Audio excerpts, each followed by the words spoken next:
है वो हर व्यक्ति रावण है, जिसका हृदय पवित्र हो गया वो हर व्यक्ति राम है।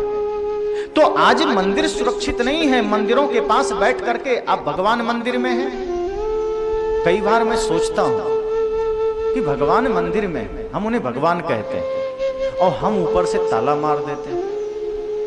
तो या तो हम उनके भगवान हैं कि हम उनको कैद में रखते हैं, हम जैसा चाहते माला ताला जब चाहे खोलें, जब चाहे भोजन दें, जब चाहे उनको नहलाएं, जब चाहे धुलाएं। मतलब भगवान को हम हैंडल कर रहे हैं, भगवान को हम संचालित कर रहे हैं। एक तरफ कहते हैं वो सर्वशक्तिमान है, एक तरफ कहते हैं वो पूरे जगत के कर्ता धर्ता है। तो अगर वो ऐसा है तो हमें मंदिर में ताले लगाने की जरूरत क्यों पड़ती है?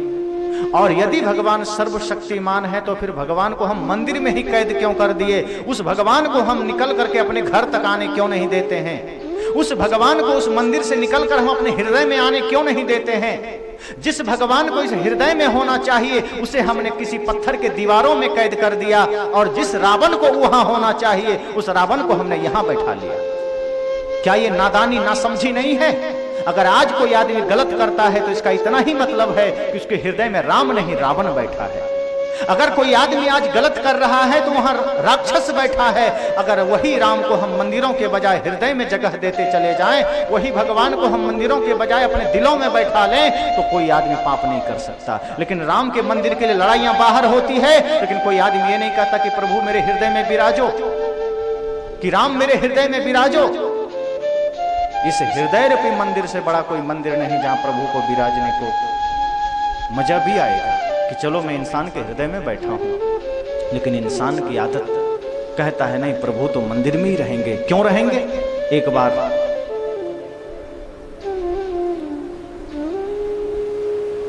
व्यापारी लोग पूजा करते थे भगवान की, और बड़ी तन्मयता से करते थे। मेरे व्यापार में कुछ तरक्की हो जाए, कुछ बढ़ावा हो जाए, कुछ बढ़े, ओम जय जगदीश हरे, घर में धन लक्ष्मी बढ़े, इस तरह के जाप चलते थे उनके, और इस तरह से वो पूजा करते थे। एक दिन सीजन का समय होता है ना जब व्यापारियों का, तो वो कभी कभी पूजा ही भूल जाते हैं, उनको ज्यादा व्यापार याद रहता है। तो वो मंदिर में पूजा करना भूल गए, वो सीधे मंडी पहुंच गए सुबह से।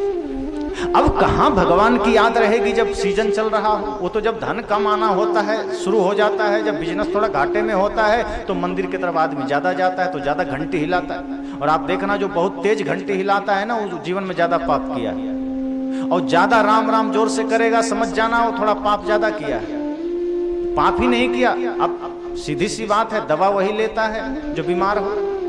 जो बीमार ही ना हो दवा क्यों ले? जो हमेशा पुण्य में जीता है वो एक्स्ट्रा क्यों चिल्लाएगा भाई? तो व्यापारियों ने मंदिर में जाना सोचा, कल चले जाएंगे, आज चलते हैं। मंडी में सुबह से चले गए, ऐसे ही बड़ी मंडी थी। लेकिन संजोग की बात थी कि उस दिन पुजारी भी ताला लगाना भूल गया था मंदिर में, और भगवान भी प्रतीक्षा में थे कि सुबह के 7 बज गए, 8 बज गए, अब 10 बजने वाले हैं, मेरे भक्त लोग आए क्यों नहीं? समय निकलता जा रहा है, समय गुजरता जा रहा है, और मैं अकेला पड़ा पड़ा बोर हो रहा हूं। पुजारी भी कहीं चला गया, ताला भी खुला है, अब तो मेरे भक्त भी नहीं आ रहे। सोचा ताला खुला ही है और बाहर निकल जाऊं। भगवान मंदिर से बाहर निकल गए, और बाहर निकलते ही लोगों से पूछा कि मेरे पुजारी सब कहां गए, जो मेरी पूजा रोज करने आते हैं, व्यापारी लोग जो बड़े ही नाक रगड़ते हैं मेरी मूर्ति पर, बताओ जरा। कहे भगवान आज तो मंडी का दिन है, वे लोग आज मंडी में होंगे। कहा ठीक है, रोज वे लोग आते थे, आज मैं चला जाता हूं। और चले गए। जैसे ही मंडी के गेट पर गए तो दोनों तरफ देखते हैं उनके बड़े बड़े चेले सब दुकान लगाए बैठे हैं। भगवान थोड़े देर के लिए तो घबराए, आश्चर्य में पड़े, नजर दौड़ाते हैं एक तरफ से दोनों साइड। चेहरे तो वही हैं, शकल वही है, कद काठी वही है, लोग वही हैं जो मंदिर आते थे, लेकिन मंदिर और मंडी के जीवन में जरा थोड़ा अंतर देखते हैं तो भगवान को चिंता होती है कि शकल वही है, आदमी वही है कि नहीं है। क्योंकि जो मंदिर आता था वो तो बड़ा राम राम करता था, वो तो बड़ा प्रार्थना गुनगुनाता था, वो तो बड़ा कहता था रघुपति राघव राजा राम पति तपावन सीताराम। लेकिन यहाँ मैं देख रहा हूँ कि कोई चावल में कंकड़ मिला रहा है, कोई घी में डालडा मिला रहा है, कोई दाल में कुछ मिलावटबाजी कर रहा है, कोई तेल में मिलावटबाजी कर रहा है, कोई धनिया में मिलावटबाजी कर रहा है। क्या ये वही लोग हैं जो मंदिर आते थे? क्या मंदिर और मंडी का जीवन में इनका कोई बिल्कुल धरती आकाश का अंतर है? तभी कुछ व्यापारियों की नजर गेट के तरफ जाता है तो ऐसे हड़बड़ाए जैसे इनकम टैक्स का अधिकारी आ गया। सब अपने अपने बही खाते नीचे छिपाने लगे कि अरे ये कैसे अनर्थ हो गया, भगवान कैसे मंडी में आ गए। अब अपने लड़कों से कहा जल्दी जाओ और भगवान को गेट पर ही रोक दो और उठा के मंदिर में बंद कर दो। अगर भगवान कहीं मंदिर से निकलकर हमारे मंडी में आ जाएंगे तो अनर्थ हो जाएगा और हमारा सारा काला चिट्ठा बाहर आ जाएगा। जो भक्ति का ढोंग हम मंदिर में करते हैं यहां उनको पता चल जाएगा। भेजा लोगों को, कहा जाओ जाओ जल्दी। 10 लड़के गए, नौजवान, भगवान को उठाया, कहा चलिए आप कैसे आ गए। कहा अरे बड़े दिनों बाद तो मंदिर में पुजारी ने ताला लगाना भूला था और बड़े मुश्किल से तो आज हमें मौका मिला था कि मैं तुम्हारे मंडी में आऊं। तू रोज मंदिर आता था, हमने कभी रोका, हमने कभी मना किया? आज मैं मंडी पहली बार आया हूं तो क्यों मना करते हो? कहा नहीं भगवान, आपका मंडी में कोई काम नहीं है, आप मंडी में बिल्कुल ना आए। आज हम पूजा करने नहीं आए, कोई बात नहीं, कल हम डबल पूजा कर लेंगे। आप कहें तो ट्रिपल कर लेंगे, आप कहें जितना उतना कर लेंगे, लेकिन आपका मंडी में कोई काम नहीं है, आप मंदिर में ही रहें। और पुजारी को धमकाया कि आगे से ध्यान रखना, बढ़िया मजबूत ताला लगाना कि दोबारा भगवान मंदिर से निकलकर मंडी में ना आ जाए। हम खुद नहीं चाहते कि भगवान कभी मंडी में आए, हम खुद नहीं चाहते कि भगवान मंदिर से निकलकर हमारे आंगन में आए, हम खुद नहीं चाहते कि भगवान निकलकर हमारे कार्य में हस्तक्षेप करे। क्यों? क्योंकि जिस दिन भगवान को हमने मंदिर से निकालकर अपने घर आंगन में ले आया, मंडी में लाया, सारे पाप बंद हो जाएंगे, सारे अत्याचार बंद हो जाएंगे, सारे भ्रष्टाचार बंद हो जाएंगे, सारी बुरी आदतें बंद हो जाएगी। क्योंकि जहां भगवान का वास हो जाता है वहां सारी आश्री प्रवृत्तियां विदा हो जाती हैं।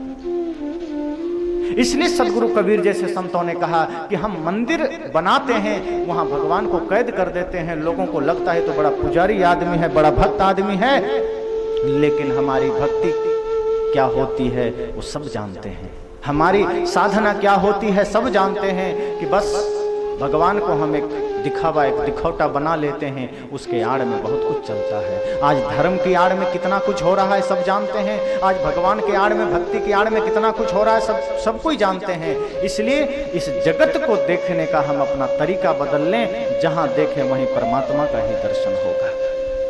इसलिए तो श्री कृष्ण ने कहा ईश्वर है सर्वभूतानां हृदय से अर्जुन तिष्ठति। अर्जुन ने कहा प्रभु आप तो ईश्वर ईश्वर की चर्चा करते हैं, ईश्वर क्या है? श्री कृष्ण ने कहा जिसमें सारे ऐश्वर्य निवास करते हैं वही ईश्वर है। अर्जुन ने कहा प्रभु वो रहता कहाँ है? श्री कृष्ण कहते हैं ईश्वर है सर्वभूतानां, वो कहते हैं सभी भूत प्राणियों। तो कहाँ? हृदय से अर्जुन तिष्ठति, हृदय में रहता है। अब हृदय कहाँ कहाँ है आप देख लीजिए, जितने जीवित प्राणी हैं वो सब में हृदय है। ये माइक में तो हृदय नहीं है, खंभे में तो हृदय नहीं है। तो श्री कृष्ण ने तो खुद कह दिया कि हृदयवान प्राणियों में मैं रहता हूँ, और उसके साथ अगर तुमने व्यवहार मधुर कर लिया, उसके साथ अगर तूने अपना व्यवहार मीठा कर लिया, तो समझ लेना तूने मुझे पा लिया, तूने मुझे प्राप्त कर लिया। यदि तुम चाहते हो कि मैं तुम्हें मिल जाऊं, तो उसके लिए तुम्हें मेरे पीछे भागने की जरूरत नहीं है, उसके लिए तुम्हें अपने आप को पवित्र करने की जरूरत है। एक आदमी राम जी के पीछे भाग रहा था, दौड़ा चला जा रहा था, काफी निकट पहुंच गया। राम जी थोड़ा मुड़कर देखते हैं, कहा मेरे पीछे क्यों आ रहे हो? उस आदमी ने कहा मैं आपको पाना चाहता हूँ। कहा तुम गलत कर रहे हो, तुम मुझे कभी पा नहीं सकोगे। कहा आप कैसी बात करते हैं? मैं बहुत दूर से चला था, बड़ी देरी से चला था, लेकिन अब बिल्कुल 5-7 फीट का फासला रह गया है। अब तो बस एक छलांग जोर से लगा तो मैं आपके कंधे में बैठ जाऊंगा। राम जी ने कहा जो दूरी है ना 5-7 फीट की, ये जन्मों जन्म तक रह जाएगी, तुम मुझे पा नहीं सकोगे। उस आदमी ने कहा ये ऐसा क्यों? अब तो निकट हूं, आपको देख भी रहा हूं, आपको छूने ही वाला हूं। कहा बस उतनी ही दूरी बनी रह जाएगी, मुझे नहीं पा सकोगे।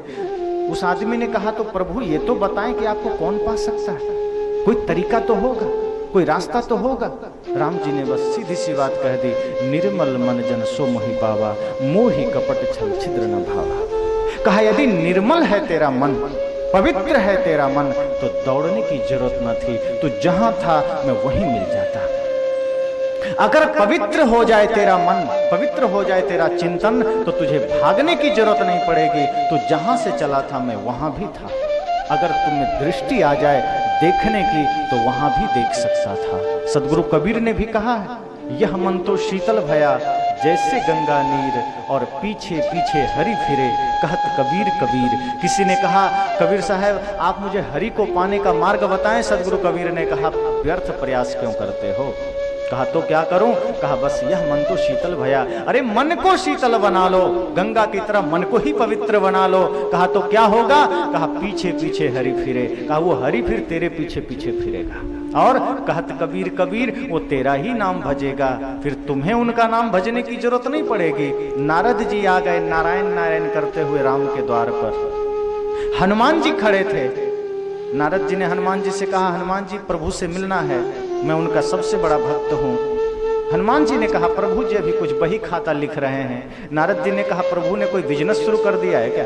कहनी बिजनेस नहीं है, उनका अपना बही खाता है, वो अपने भक्तों का नाम लिखते हैं। कहा किन भक्तों का? कहा जो भक्त उनको सबसे ज्यादा याद करते हैं, उनका नाम अपनी डायरी में लिखते हैं।